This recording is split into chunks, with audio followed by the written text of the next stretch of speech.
Hello, and welcome to Remote, the Connected Faculty Summit. I'm Jenni Atwood with Every Learner Everywhere, and I'll be moderating today's session. The 3 half-hour sessions in this 90-minute Ask the Experts block are sponsored by Every Learner Everywhere, a nonprofit network that advocates for and supports institutions in achieving equitable outcomes in U.S. higher education through advances in digital learning. This first block of 4 Every Learner Ask the Expert session blocks focuses on students. Our second session in this Every Learner Everywhere block, focusing on students, is titled Caring for the Whole Student, a look at how institutions can care for the whole student, particularly in light of the mental health crisis facing students today. Our 2 presenters are the authors of a report with the same name as the session on various stressors students are facing today.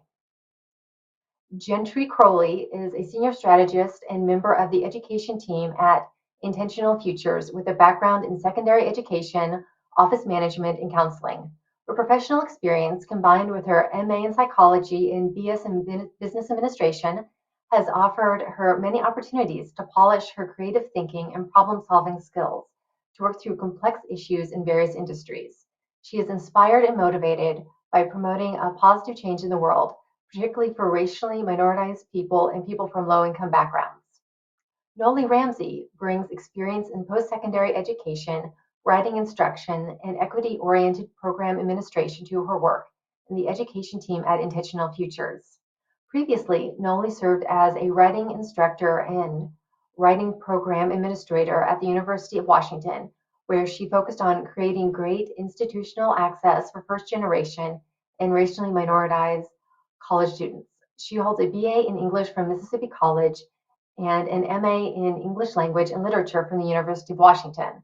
She is also currently an English PhD candidate at the University of Washington. Okay, handing it over to you, Gentry and Nolie. Hi, everyone. Thank you so much for joining us today. To give you a little extra background, Nolie and I co-authored this resource called Caring for the Whole Student, along with Tia Holiday, another colleague and equity expert in the education space. We started this project in an effort to bring to light the various issues students are grappling with as they navigate college. Recent suicides by college-age students have made national headlines and made it clear there's a major problem. We wanted to dig a little bit deeper to see how we might help faculty and department leaders address it. While our presentation today was developed using the same research as Caring for the Whole Student, and we did our best to include the most critical pieces, we know we don't have time to get to everything, so we encourage you to read the whole resource on the Every Learner website. Our agenda today is built around making sure you are aware of the major burdens students are facing, how these burdens can impact education, what faculty and department leaders can do, and where to find more resources. We're hoping that by the time we're finished talking, we'll have answered some of the more pressing questions, but we also want to leave some space for you to ask questions of your own. So let's jump in. What are students concerned most about? Deloitte Global's 2021 Millennial and Gen Z survey found that the biggest concerns for this group are financial insecurity, climate change, and anxieties around healthcare. Now, obviously, this list is not exhaustive. We encourage you to build relationships with students so you can better understand what's happening, both with individual students and with certain groups. Nolie's going to talk a little bit more about how to do this later. First, let's talk about financial insecurity. The cost of obtaining a college degree has increased significantly over the years, as many of you probably know. What used to feel manageable and realistic for many students now feels well out of reach without accumulating huge sums of debt. And when you add in the cost of room and board, the cost of getting a degree goes up even further. Latinx students, which is a fifth of the higher education population, don't want to take on debt because they don't want to burden their families in that way. But without taking on student loans, they have to work long hours to pay their way through school, leaving less time for studying. Both options can have grave impacts on students' mental health, presenting a lose-lose situation. And the cost of regular everyday expenses continues to climb as the United States grapples with inflation, supply chain issues, and sanctions that have impacted the cost of imported goods. Rent, food, gas. Surely most of you have experienced this as well. It seems like every day it's becoming more difficult to keep up. Due to systemic racism, these issues affect Black, Latinx, and Indigenous people, and people who are affected by poverty more than others. A 2022 survey by Weissman of nearly 5,000 students from private and public historically Black colleges and universities found that 46% of students lacked sufficient food, 55% were housing insecure, and 20% were homeless at some point during the year. To keep up with rising costs, many students take on jobs while they go to school, but entering the workforce has its own implications on mental health. This graph gives you just a small glimpse into the gravity of the financial struggle students are facing, with almost half of both 2 and 4-year students saying they could not afford balanced meals. A whopping 35 to 40% of students are skipping meals or cutting down on food portions to make sure they have enough to get by each month. Now, let me ask you this. How difficult is it to learn, to retain information, to think critically when you're hungry? The fact is, if our students are hungry, they're not at their best. And not only do hunger and food insecurity cause difficulty in learning in the immediate term, but they can also lead to issues later in life, including type 2 diabetes, high blood pressure, heart disease, and obesity. For some students, financial insecurity is all they can think about. Students impacted by poverty have no other choice but to consider how every one of their decisions will affect their finances. Each time they buy food or toilet paper, every time they need to put gas in the car or ride public transportation, they're asking how it could hurt their budget for the month. It's an absolutely exhausting way to operate, but there isn't any way around it. And to add to this stress, there's the issue of climate change. Not only are millennials and Gen Z students being taught about the dangers of climate change in school, but they're also seeing the effects on the news and in their communities. Students are watching as the ice sheets melt, glaciers retreat, snow cover decreases, sea levels rise, and extreme weather events wreak havoc around the world. They're evacuating their homes as wildfires spread, storms threaten massive flooding, and extreme heating or freezing events kill their neighbors. Each of these has occurred in just the past 2 years, and we know there's more to come. Racially minoritized communities are especially vulnerable. One example of how is what's known as the urban heat island effect. This effect is what happens when a city or a part of a city is made up of mostly concrete, asphalt, and buildings without many or any green spaces. The heat is highly concentrated, so these deadly heat waves are hotter and last longer in the center of urban areas. According to a study published in Nature Communications, racially minoritized people are more exposed to this extreme heat than white people in an astonishing 97% of US cities. To put this into perspective, NASA has found that surface temperatures in the city often exceed desert temperatures. I want to let that sink in for a moment. Excuse me. Now, I live in Las Vegas, and I happen to enjoy life in the desert, as I'm sure some of our friends at ASU do. But having the temperatures in the middle of a city like New York exceed what I'm seeing where I live is absurd. And that's not the only symptom of climate change that Black, Latinx, and Indigenous communities and communities impacted by poverty bear the brunt of. Black people are 75% more likely to live in communities that border commercial facilities that produce emissions, odor, noise, and traffic. Indigenous communities are more likely to rely on seafood, meaning they're dramatically impacted by ocean acidification. And still today, aid dispersal for minoritized communities impacted by natural disasters lags behind the aid dispersed for whiter or wealthier communities. Overall, when we take a step back and we evaluate what's happening with the climate, we realize that students and younger generations in general have inherited a massive job that they didn't ask for. We're asking them to do it while they juggle school and often part-time or even full-time jobs. And they know the work is not optional and it comes with trauma of its own. Students are regularly having devastating memories etched into their brains.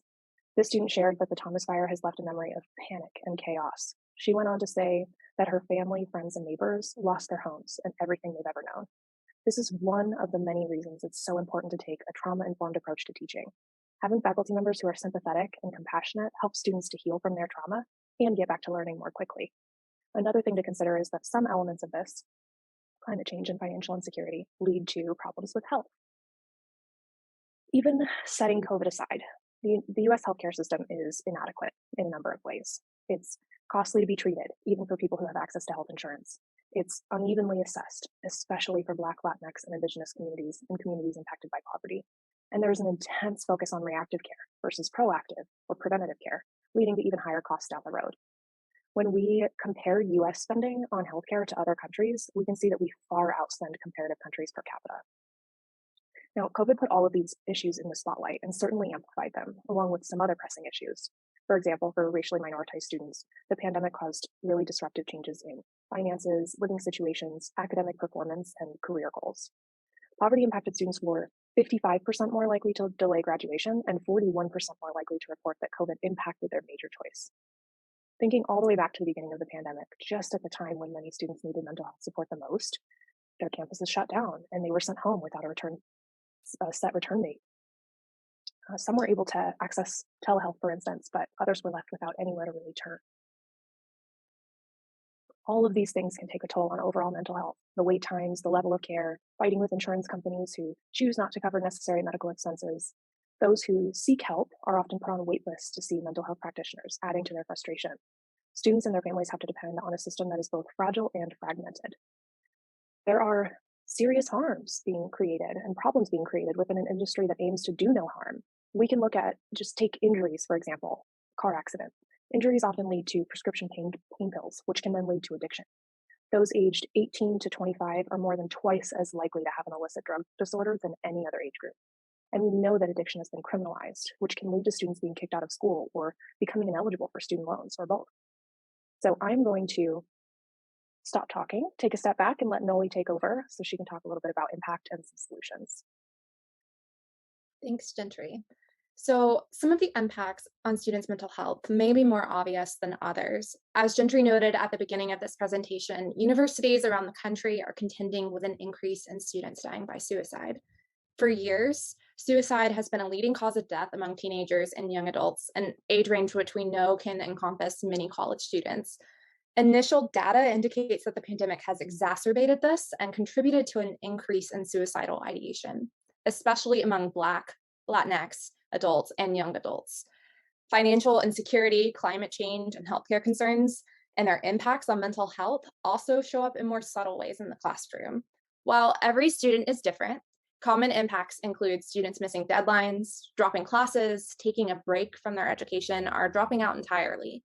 Trauma, which, as Gentry noted, is a common impact of chronic financial insecurity, climate change events, and healthcare concerns, as well as systemic oppression broadly, can significantly change the way students can be present in the classroom.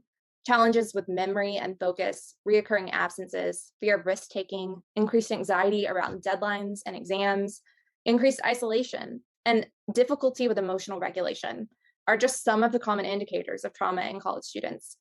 And this may be obvious, but this can have detrimental impacts on students' education. So it's critical that students' mental health is addressed appropriately so students can be at their best while they're learning.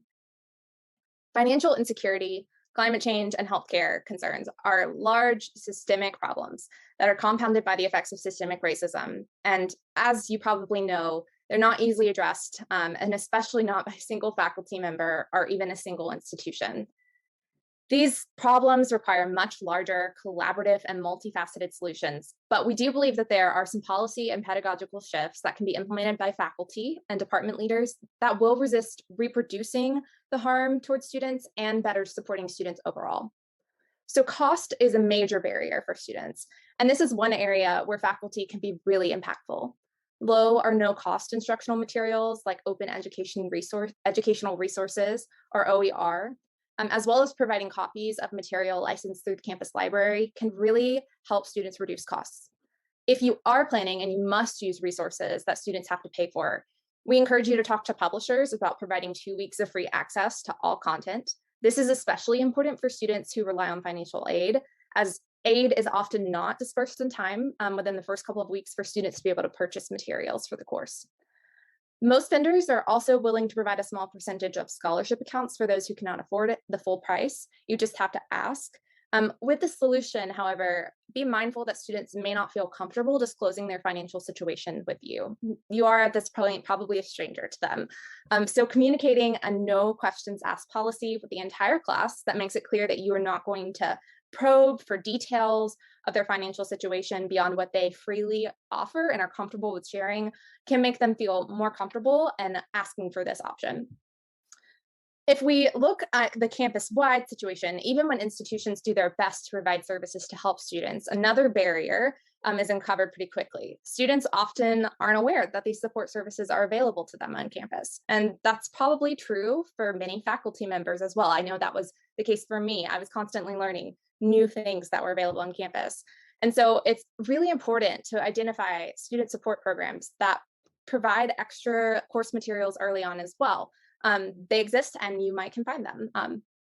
Wherever possible, we also encourage faculty to create a consolidated resource in the LMS for the course so that students can very easily find all of the resources available for their more basic needs, both on campus and in local community. Canvas suggests using a pop-up option to advertise services available to students. And some of the services you might be on the lookout for to tell students about: food pantries and food banks, low, no-cost childcare, mental health resources and services, and then identity-specific services and resources. So think of groups that serve the LGBTQI plus community, Indigenous communities, recent refugees, former foster youth, etc. There are lots of identity-specific groups meeting the needs specifically of those students. So additionally, there are a number of pedagogical shifts that you can make to better support racially minoritized students and students experiencing poverty as they contend with the impacts of climate change, healthcare concerns, financial insecurity, and systemic racism. So first, create a course that has flexible deadlines. As we know, communities are experiencing unpredictable weather events at unprecedented numbers, many of which are resulting in loss of utility services, including electricity, water, and internet, last-minute evacuations of entire neighborhoods, and cut off access to roads and highways. Flexibility and deadlines can provide some immediate peace of mind for students navigating these difficult circumstances in their communities. This policy change can also benefit students beyond climate disasters, however. If you think about it, the last thing that a student should be thinking about is emailing their instructor to ask for an extension when they suddenly find themselves in the hospital, or they are suddenly faced with finding new housing due to a rent hike. The second thing you can do is ground instructional materials and the emerging needs for students and their communities, and remain culturally responsive in your approach. Culturally responsive pedagogy, or CRE, acknowledges that students come into the classroom with a wealth of knowledge and experiences. CRE insists that materials should reflect students' individual and intersectional identities in a positive and affirming way that allows them to connect what they are learning to their lived experiences and histories.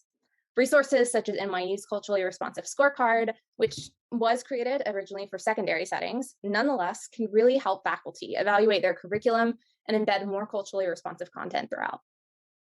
We also touched on this a bit ago, but you can approach teaching from a trauma-informed perspective as well. So Education Northwest has created an extensive guide for institutions and faculty on how to shift campus and classroom practices to become more trauma-informed, and we really recommend you check that out. Quickly, we'll provide some additional ways of creating more supportive learning environments, and these include creating a syllabus that is welcoming and inviting. So this may sound obvious, but a syllabus is your first impression to students. So in the Caring for Students playbook on the Every Learner Everywhere website, we have some great insights on this, along with our next recommendation, which is to create alternative methods for assessment. So offering assessments other than traditional multiple choice exams has been shown to lower test anxiety for students and provide students with flexibility and agency over how they demonstrate their learning. Caring for Students outlines several examples of methods that you could use for assessment, such as peer review, experimentation, and online journaling. And those are just a few examples. Finally, we also encourage you to be mindful about using online proctoring software such as Respondus, or ProctorU, and virtual learning environments. In recent years, especially with the pandemic, institutions have increased their use of online assessment proctoring tools that monitor student movements through their internet browsers. It looks at their physical environments as well while they're taking exams.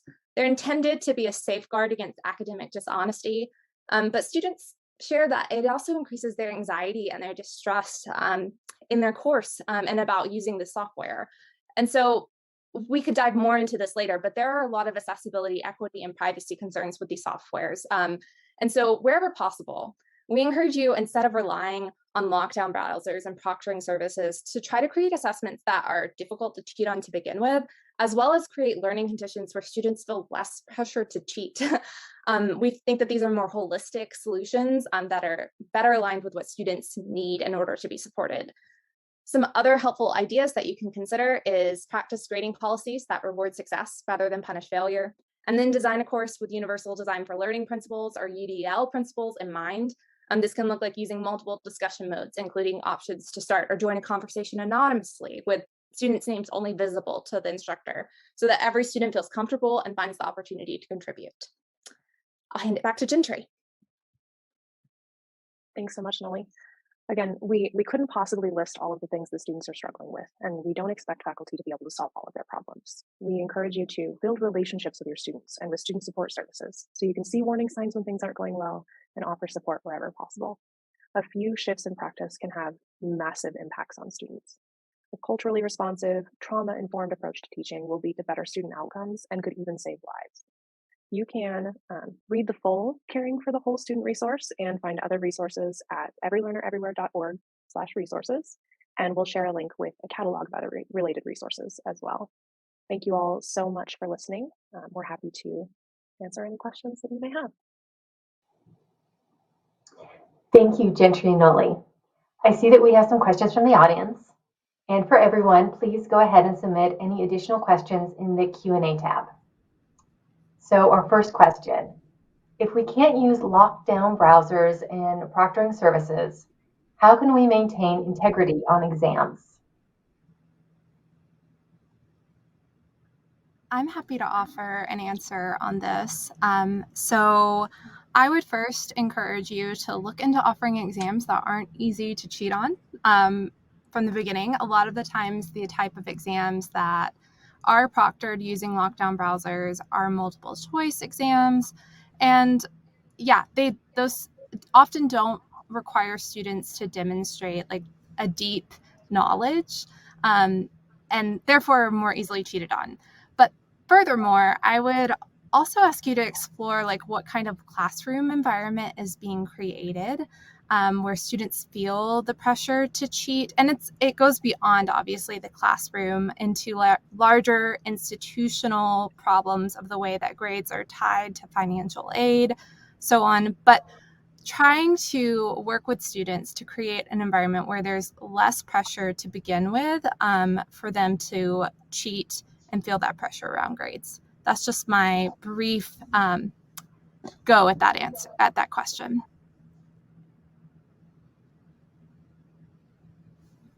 Yeah, agreed. I don't have anything that would add any extra context there. That's great. Thanks, Nolie. Okay, so our next question. If I notice a specific student is struggling, what should I do? Yeah, I can take that one. I think it's really case by case, and it kind of depends on what you're seeing with the student. If, for example, a student has written things that are alarming or is alluding to suicide or violence or something like that, I think faculty members should pretty immediately reach out to a school counselor because they'll have a lot of resources. But excuse me for that issue. If students late to class once or twice or misses a class or two, but there are no other issues, then most likely there's no action really required. If it's something in the middle, like a student is missing assignments, absent often, has poor performance on tests, for instance, I would say a really compassionate, like one-on-one meeting could help students to open up. But this kind of goes back to really the need to know your students. You have to have conversations with them beforehand. You have to know what to expect from your students in order to actually make a difference with them. So I would say two things are key: flexibility, knowing your students. I guess the third thing would be knowing the resources on campus for those students.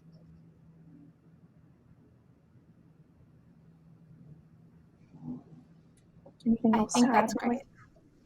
I think that's a great answer. Yeah. Okay, so our next question. Sometimes when I'm teaching virtually, I'm just talking to a bunch of circles with initials in them, which makes it hard to build relationships. Should I mandate that my students have their cameras on? I can take a go at this. If you want. Either way. Well, maybe I can start just saying like I've taught during the pandemic and had that experience of teaching to a screen of black screens, right? Like just blank screens. And I know it can be really hard as an instructor. It feels isolating. You feel like you're talking into a void. And especially if you're used to like more engaged type of teaching where you're not lecturing and you want to be able to check in and assess people's learning, it can feel like even harder to do that well.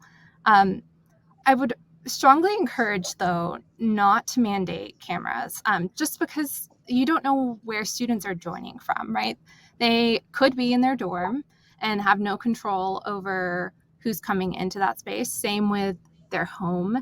It may reveal information about their living situation, their socioeconomic status that like they normally wouldn't have to disclose in a classroom. And so I think like giving students the right to their privacy is really important. And within that, I don't know if we have I don't want to like go on and on, but there are strategies, and Center for Teaching and Learning at a university often has a lot of great ones about how to still have engagement and like assess how students are learning material. Are they following? Are they understanding? Without necessarily having to see their face. So that's my answer from my experience. Gentry, do you have anything to add? The only thing I would say is that it might be a good opportunity to offer like virtual or in-person office hours so that students feel that there's an open door there and they can talk. Yeah, other than that was a great answer, Nolie. Thank you. Okay, so probably our last question is, what specifically do you mean by flexible deadlines? Great question. I think what we would mean by that, and Nolie, you can chime in here whenever you want. We would just say that if you obviously want to set deadlines for your courses, and that's perfectly fine. But if there's a student or if there's a situation, for example, let's take the winter storm in Texas. Those students did not have pretty much anything that they needed to do. They didn't have internet. They didn't have power. They didn't have anything that they needed. So there really needs to be extended deadlines for those particular assignments. But then there are other students who they've just got something going on in their life and they don't necessarily want to divulge all of the different things that they're going through, but it's worth, if they seem like they're struggling and there's something going on and you can feel that and that, then I would say it's important to just say, hey, we can give you a little bit of extra time on this. Some students will come right out and say it and others may not. Mm-hmm. I would add just briefly, I've never done this, but I have colleagues who have used rolling deadlines where it's like a period of time that's much larger than a typical deadline would be, just to give students a bit more flexibility, over the course of 1 to 2 weeks to work on an assignment according to what's going on in their life and how much time they can dedicate to it according to things that are happening in that very moment, or other classes and competing interests that they have for their time. So that is another way I would define flexible deadlines. I know that may not work for everyone and for your grading process, so on. But yeah, I also would say that sometimes different assessment methods, like if you are using a labor contract, can make room for students having more flexibility in getting things in without necessarily there being punitive results for turning it in, quote, late. Wonderful. Thank you both so much, Gentry and Nolie, and thank you to everyone who joined us today for this session.